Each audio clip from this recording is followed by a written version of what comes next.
والله يدعو إلى دار السلام ويهدي من يشاء إلى صراط مستقيم. Glory be to Allah who sent Ramadan as a mercy to mankind. It's a purification of our soul, our heart and our mind. Bear with patience for the sake of our Rahman. A continuous training to strengthen our Iman. With the most sincere devotion and love we fast. To be cleansed. Assalamu alaikum wa rahmatullahi wa barakatuh, dear Huda TV viewers. Hello and welcome to your program, Ramadan Changed Me. This is the 8th out of 10 episodes, inshallah, in this great holy month. Your program where we try together to be the best that we can be and invest in our relationships with Allah, with ourselves and with our communities. It is also the program where you can win many prizes with us, the grand prize of 20,000 Saudi riyals. And that can only be achieved by doing the self-development test for yourself at our website e.holul, that's e.holol.net. You do the self-development test, the pre-test, the ongoing test throughout the program, and of course the final grand test at the end of the holy month.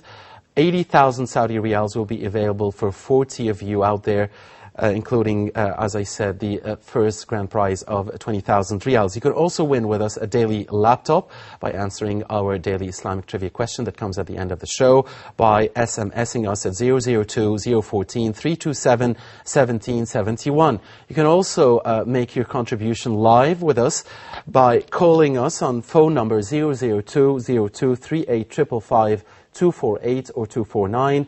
And you can also email us at ramadanchangedme@huda.tv. Tonight's episode is entitled Being Positive and Keeping Steadfast After the End of the Great Holy Month, and not just during Ramadan. After all, we all want to say together at the end of Ramadan, Ramadan changed me, Ramadan changed us. Before we proceed with our guide and our brothers in the studio, we remind you of yesterday's question, and we want to announce the winner of the 7th laptop on Ramadan Changed Me. Yesterday's question was, what was the first battle fought between Muslims and Romans? And the choices were 1, Battle of Yarmouk, 2, Battle of Mu'tah, 3, Battle of Ajnadin, and the correct choice was choice number 2, the Battle of Mu'tah. And the winner is Brother Hafiz Bello from Ghana. Brother Hafiz Bello from Ghana, congratulations. You're the winner of the 7th laptop on Ramadan Changed Me. Still 3 laptops to go. Of course, if a laptop cannot reach you, you can get equivalent of cash, and that will be reaching you, inshallah. Now, it's time to introduce you to our life coach and our self-development trainer and psychotherapy specialist, Shaykh Ramiz Ibrahim. Assalamu alaikum. Wa alaikum assalam wa rahmatullahi wa barakatuh. And so our brothers in the studio have been with us since the beginning of the program and will be with us through the end, inshallah. And we thank them really very much for this. Brothers Abdullah Adiyami, Amr Abdul Al, Ashir Saeed, and Sharif Hamdi. Assalamu alaikum wa rahmatullahi wa barakatuh. Thanks for being here. Coach. I think this episode would be something along the lines of keeping positive and steadfast after Ramadan. Before I get into the nitty-gritty of that matter, one of the reasons I actually left London or England in 1995 was to seek and find myself. I was too busy with people who knew me more than I knew myself.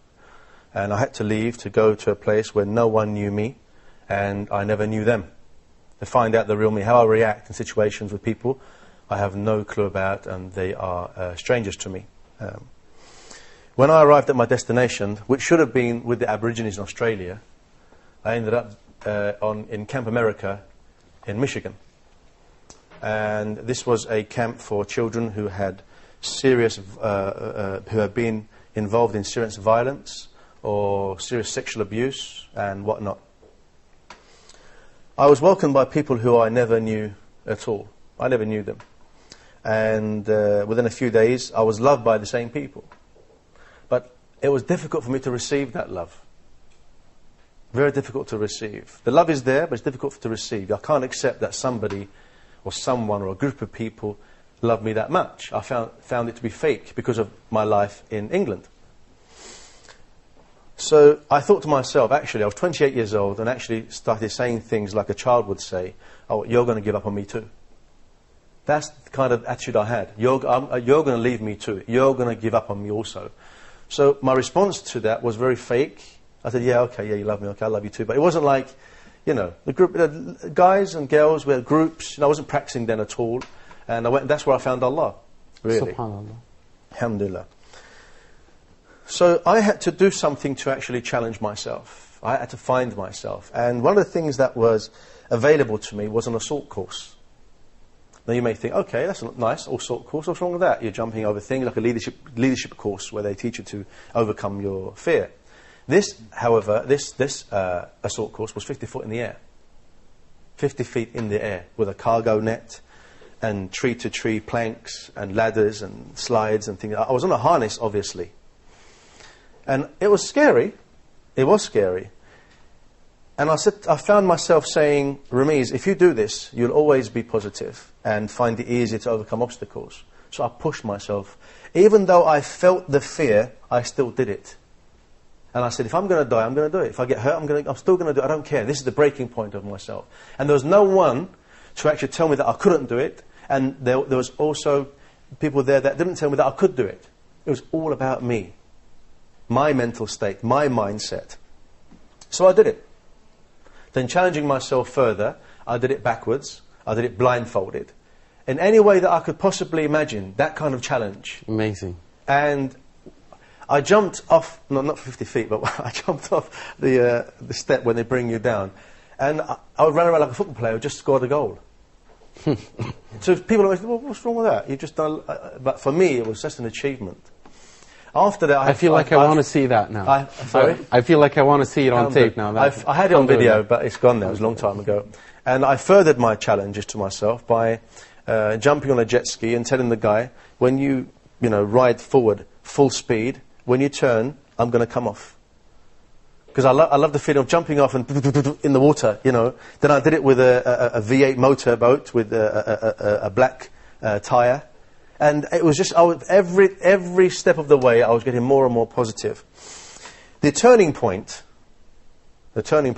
of my life, of being there, was when I found a proverb on the back of a sugar packet one night, making a cup of tea. And it said, and I still remember it now, and I wrote it down, it's better to try and fail and do nothing and succeed. Meaning, it's better to try and make mistakes than do nothing and succeed in doing nothing. Yeah. So it's better to go for it. And I keep thinking, I'm not going to achieve, I'm not going to achieve, I'm not going to achieve. And that was my turn. And I've Shaikh, that there's also a proverb that says, it's better to have loved and lost than... never to love at all. Right. Yeah. It's better to have and not need it than to need it and not have it. Mm-hmm. And wallahi, I've never looked back since. I've never looked back. And yes, I've been in predicaments, I've been in situations, I've been lows, I've been highs, I've been fearful and full of guilt as well. But it made it easier for me to overcome these things. It made me to overcome the fear and the guilt. We all suffer from it, by degree. But I lowered my degree of getting over it by going on this, challenging myself all the time. And I'm still challenging myself. And brothers and sisters, you have to understand that when intentions become embedded in one's heart, nothing can happen but powerful personal miracles within yourself. Mm-hmm. And I can vouch for that. So when Ramadan ends and we see our friend taken away until next year, will we see our friend again? Don't let the shaitan come to you and say, don't worry, next year. Don't worry about the Quran. You can do it also next year. Because halfway through, I think we're halfway through Ramadan now. 15th, right. I think 14th. You may have felt, oh, I haven't read much of the Quran. And the shaitan will come, okay, you might as well leave it till next year now, because you're not going to finish it. You won't be able to finish it in the next half, 2 weeks, whatever. But you can. You can. The question isn't you can't. The question is, will you or won't you? Will you at least try? and make the mistakes in maybe not doing it, or do nothing and succeed in doing nothing. Succeed in not reading it. Okay, at least try. And, you know, the tawfiq's min Allah, tawfiq min Allah, and success from Allah. Because who knows if we'll be alive next year or not. So the things we can do to keep us strong after Ramadan, inshallah, as well as to next Ramadan, is set yourself a program to read Quran every day. Okay? Why you can't read 5 pages a day? Or 1 page a day? You telling me that no one can read 1 page a day after Ramadan? Or just 1 page? Alright? 1 verse. Subhanallah. Depending on your ability. Learn 1 hadith a day. Learn an Arabic word each day. Do 1 act of charity each day. Visit someone who's sick. Go to a janazah. I'm sure if you go to the mosque, they'll give it plenty when the next one's due, when it's coming, people have rang them up. Fast on Mondays and Thursdays. Stop your friends and family when they backbite and do something. And join the good and forbid the evil. At least the basics that you were able to do. And don't fear the blame of the blamers. Okay? Learn something new in the deen and give da'wah and education. Sponsor an orphan and be friends with them. Visit prisoners. Give them some kind of hope. You know, there's someone on the outside thinking about you. You know? Muslim and non-Muslim, not Muslim and non-Muslim. You can, for a Muslim to visit a non-Muslim, imagine you ring the prison up and I say, I'd like to come and do a visit. And I'd like to see 5 of your prisoners. They'll be happy to see you. And who are you? I just thought of just visiting you guys, because I'm sure you feel lonely or whatever. They might tell you to get lost, or they may say to you, oh, thank you for coming to visit me. Indeed. The other steps of giving are how to overcome guilt and fear. And this is very important, because we all suffer from it. And this will bring it back to actually the episodes 1 and 2 as a thing. Coach, allow us to take that very important thought you just mentioned, how to overcome guilt and fear, to the second part of the show, because we have to take a very quick break right now. Stay tuned, dear viewers. With patience for the sake of Ar-Rahman, a continuous training to strengthen our Iman.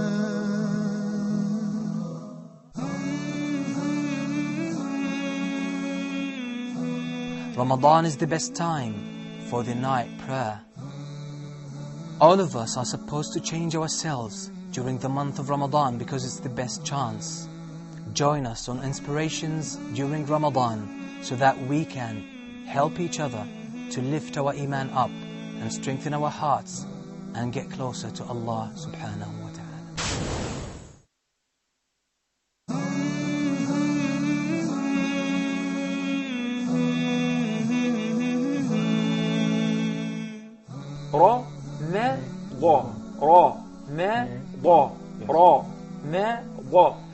شهر رمضان الذي أنزل فيه القرآن. And tajweed is a science that you cannot learn it on your own.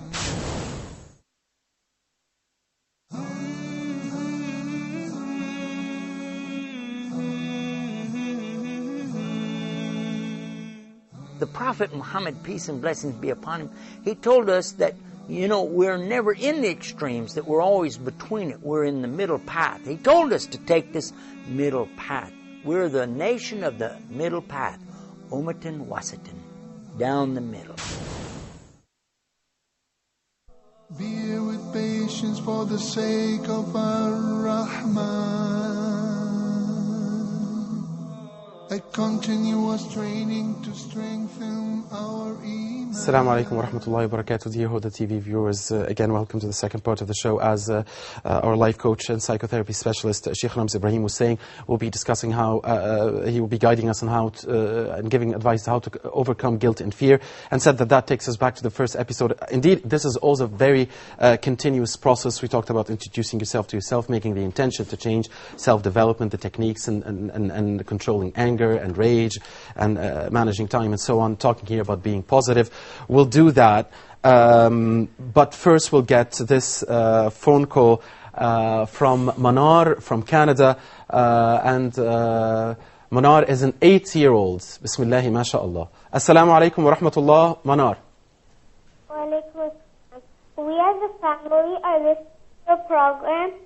I would like to ask about my sisters who want to change and listen to my mom, but they don't.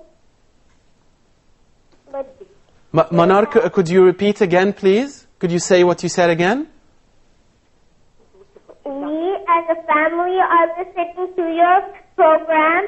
I would like to ask about my sisters who want to change and listen to my mom, but they don't. They have positive attitude, but they don't follow it. What advice will you give to me and my sisters? Bismillah, mashallah. Thank you. Thank you, Manar. And we'll also take this phone call from Sumaya from Saudi Arabia, and then Shaykh Ramiz Ibrahim will be replying. Assalamu alaikum wa rahmatullah, Sister Sumaya. Wa alaikum assalam. How are you, Shaykh? Alhamdulillah. Assalamu alaikum, salam wa rahmatullah. Shaykh, in a few days I'm become your biggest fan. In a few days, or? May Allah bless you. I like your speech, and it's very short time, and I want to see you in other shows of the Huda TV. Inshallah. But my question is that, Shaykh, some people think positive about themselves, but they think negative about other self. What's the reason behind this? Right. Can you repeat that again? I got it. One thing more. Okay, Sister Sumaya. Can you give me your number? Right.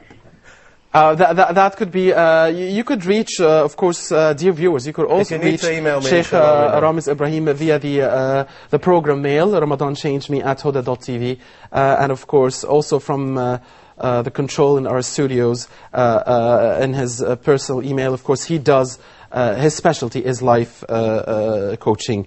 Thank you, Sister Sumaya. Sister Sumaya was saying that in a very few days she became one of your biggest fans. And also, she was asking, why is it that sometimes we become, we have a good perspective of ourselves, positive about our own selves, but not about others. But so we not want about others having negative against us. We feel good about ourselves, but not about others. Exactly. But first we want to answer Manar from Canada. Manar was asking about obedience or something? Yeah, she was saying that she wants to change, and they as a family all want to change. So what advice, but they're finding hard to do. So what advice would you give to her, to Manar and her sisters and well, I think the general view, I mean, the first point we have to notice here is that they've made the intention, they want to change, by saying, verbalizing, we wish to change. Next question, how do we change? This is a long process, and the process will start once you found out more about yourself, things you wish to change about yourself. I think we did, I think number 3 or 4 episode, or 5, I think, we were going, number 4, I think, we were talking about steps and exercises of how to find out more about yourself. So to actually notice what is wrong within yourself and change, and having baby steps towards the change of that particular thing you don't like about yourself or you wish to change about yourself. But definitely things are very right with Manar and her family. Well, alhamdulillah, for an 8-year-old to actually ask that question, I think you have no troubles whatsoever, and the future won't be bleak, but inshallah, by permission of Allah subhanahu wa ta'ala, you'll be successful. You've already started at such a young age, inshallah. The second question is why sometimes we look at ourselves positively and when we look down upon others. If it is that way, then I'm sorry, but that is arrogance. You feel yourself special, and you think yourself good, but you look down upon others. But the more you have mercy, the more you feel powerful, the more you... It's like if you can crush an ant, and then you crush it, do you think you've succeeded in something? No, you should have more mercy on others so that you can know more about yourself. But I'll tell you something, Coach, about this very specific question from Sister Sumaya. It does come to our minds a lot. One of the things about being positive is not just about being positive about yourself, but also having a will to change those around you to the better. So sometimes when you think that you know what's best for your family, for your very small inner community, yes. And you want to change them, you're really working hard on that, but you can't, you get frustrated, and you sometimes, you don't look... You have to check your intention. Is it control? Do you want them to change because you said so? Do you want them to change because you said so? Who are you? You change yourself with the right intention, and they will change. If you don't have mercy on those on the earth, the ones in the Sama, Allah subhanahu wa ta'ala will not have mercy on you. And you have to. The more powerful you get within yourself to know yourself, the more you should know that others need that power as well to empower them. You can't, patience. you can't empower them with your positiveness if you're gaining positiveness with yourself and you're looking down and bring everybody else down. Abdullah. We had a family value growing up with my mum. It was that all fingers are not equal. So sometimes we shouldn't judge people as if they are ourselves, because I have my own standards and our children or our families do not have similar standards. I'm teaching them, but they have certain abilities. So we should not look down upon anybody, but in fact encourage them. We should always try to encourage the people around us, because everybody has his own level and he may not be able to pass that level ever. So you have to give him his full power in his level. With his capacity. I mean, the difference between sympathy and empathy. If you sympathise with someone, you say, oh, poor thing, and you carry on. When you empathise with someone, you walk alongside with them to feel what they're feeling, doing what they're doing, and just guide them along the way. And that's what a life coach does. In tradition in Islam, every child had a murabbi, a trainer, a pedagogue, to actually train them as they were growing up.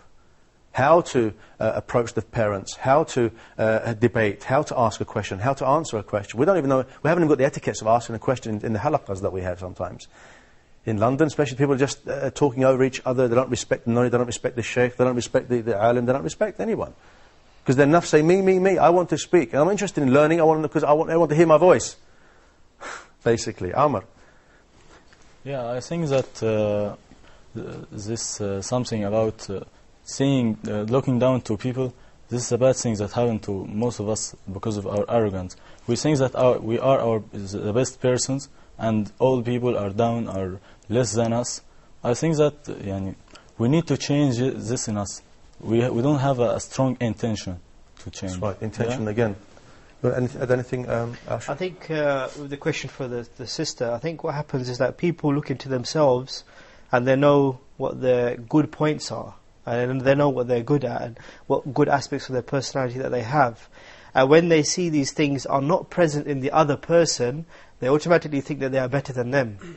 And I think what we should do is look for traits in other people which are good, which we don't have, that will redress the balance. That's right. Indeed. Yeah.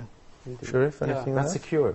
I think I believe that if I see myself in a higher rank than the others, and I make mistakes, I will not be able to see these mistakes. But if I think about it, and I don't put myself in this high rank, inshallah, I will be able to see my mistakes, and I will abandon them later. Sometimes we don't like what we see in other people because we recognize the negativity that's really within ourselves. It's a mirror. Mm-hmm. So when you're telling a child, don't do that, your own child or your family member, it's something you don't like about yourself. Indeed. So you're actually trying to knock it out the way because you don't want to deal with it right now. They Very brought true. it out. And that's easier done than to notice the positive in other people, because we don't really love ourselves, we don't know ourselves.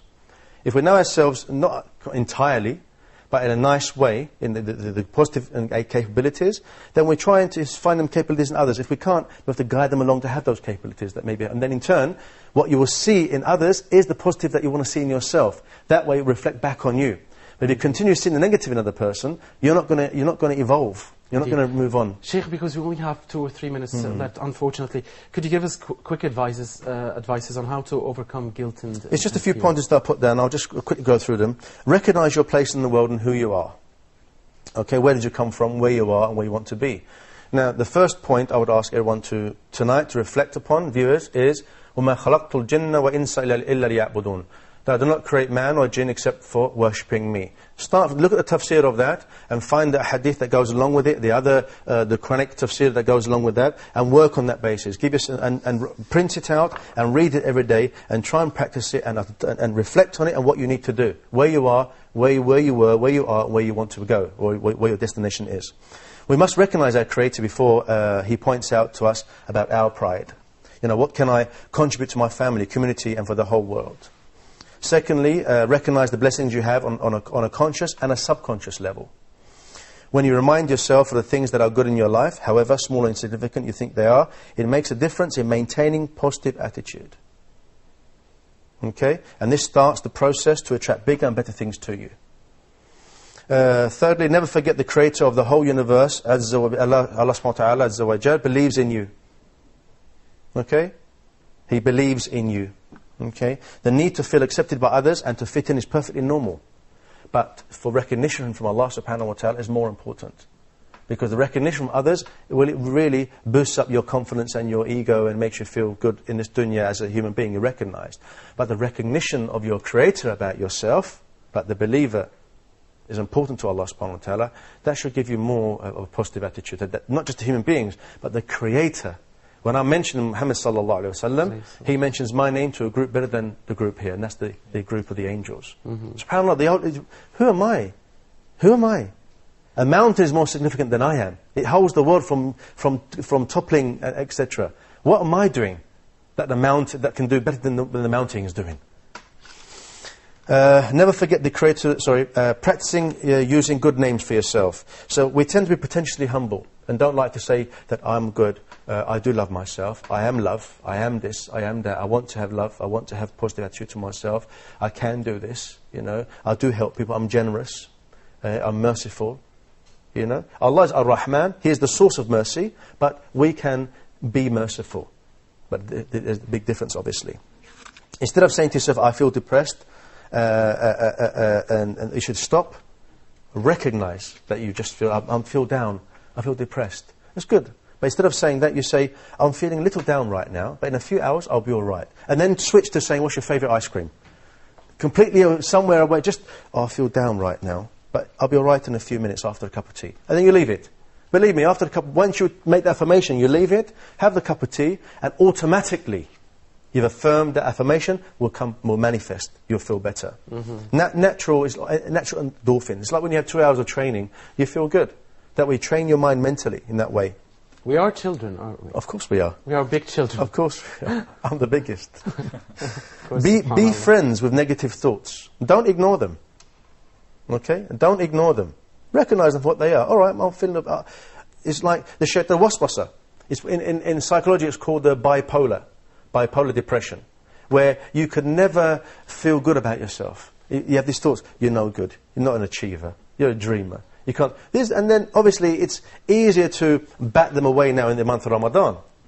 After Ramadan, it's going to get worse. It's worse. Just a couple of more. Make things happen. Do not belittle any small action. Activate your plan. Okay? I mean, how small it may be. And I'll leave you with two, is that you have a choice of being two people on Judgment Day. You can be like the person that Rasulullah sallallahu alaihi wasallam said about hal tadrun al-muflis, that do you know who the muflis person, not the poor person, the bankrupt person. And the Sahaba radhiyallahu anhum ajma'in said, oh, it's the person who has no dinar or dirham. He said, no, it's the person who will come on Judgment Day and all his fast and zakat and the prayers and everything. He'll find them as far as the eye can see. But what will happen is, look on the left and you'll see a queue of all the people that he's abused, he's backbitten, he's slandered and everything, and they're going to take all the good deeds and they're going to go down like a bank account does. Shaykh, unfortunately we have to leave it here. Thank you very much, Shaykh Ramiz, Ibrahim, our life coach. Special thank you to our brothers Abdullah, Amr, Ashir and Sharif. Dear viewers, just enough time to squeeze in today's question. Today's question is, what is the last Quranic verse to be revealed in Mecca? Was it 1, An-Nasr, 2, Al-Kahf, 3, Saba? You SMS us your answer at 002-014-3271-771. You write your name, your country, and the number of the correct choice. Again, what is the last Quranic surah to be revealed in Mecca? 1, An-Nasr, 2, Al-Kahf, 3, Saba. Good luck to all. Until we meet again tomorrow, same time. Assalamu alaikum wa rahmatullahi wa barakatuh. Glory be to Allah who sent Ramadan as a mercy to mankind. It's a purification of our soul, our heart and our mind. Bear with patience for the sake of our Rahman. A continuous training to strengthen our Iman. With the most sincere devotion and love we fast, to be cleansed and free from sins of the past.